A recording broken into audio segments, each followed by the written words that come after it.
অবহেলায় একদিন আপন হাতে আমার চোখে বিছিয়েছিলে বেউফলতা, রক্তে দিয়েছিলে দোল, চিত্ত ভরেছিলে নিশায়। হে আমার সাথী, পাত্র উজাড় করে জাদুরস ধারাজ ঢেলে দিয়েছ ধুলায়। আজ উপেক্ষা করেছ আমার স্তুতিকে, আমার দুই চক্ষুর বিস্ময়কে ডাক দিতে ভুলে গেলে। আজ তোমার সাজের মধ্যে কোনো আকুতি নেই, নেই সে নীরব সুরের ঝংকার যা আমার নামকে দিয়েছিল রানী। শুনেছি একদিন চাঁদের দেহ ঘিরে ছিল হাওয়ার আবর্ত, তখন ছিল তার রঙের শিল্প, ছিল সুরের মন্ত্র, ছিল সে নিত্য নবীন। দিনে দিনে উদাসী কেন ঘুচিয়ে দিলে আপন লীলার প্রবাহ? কেন ক্লান্ত হলো সে আপনার মাধুর্যকে নিয়ে? আজ শুধু তার মধ্যে আছে আলো ছায়ার মৈত্রীবিহীন দ্বন্দ্ব।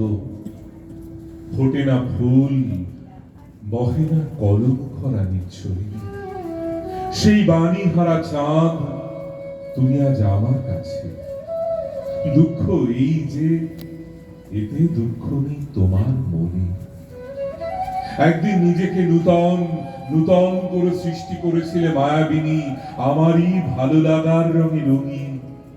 আজ তারই উপর তুমি টেনে দিলে যুগান্তের কালো জবনিকা, বর্ণহীন, ভাষাবিহীন।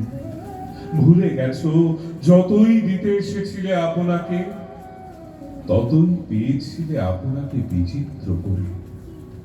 আজ আমাকে বঞ্চিত করে বঞ্চিত হয়েছ আপন সার্থকতায়।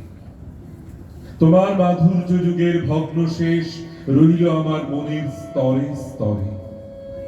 সেদিনকার তরুণের স্তূপ, প্রাসাদের ভিত্তি, গুল্মে ঢাকা বাগানের পথ। আমি বাস করি তোমার ভাঙা ঐশ্বর্যের ছড়ানো টুকরোর মধ্যে। আমি খুঁজে বেড়াই মাটির তলার অন্ধকার, কুড়িয়ে রাখি যা থাকে হাতে। আর তুমি আছো আপন কৃপণতার পাণ্ডুর মরুদেশে। পিপাসিতের জন্য জল নেই সেখানে, পিপাসাকে ছলনা করতে পারে নেই এমন মরীচিকা আরো সম্ভব। নমস্কার। প্রথমে সহজ পাঠ, তারপর পত্রপুট, তারপর গ্রন্থ থেকে উদাসীন শোনা।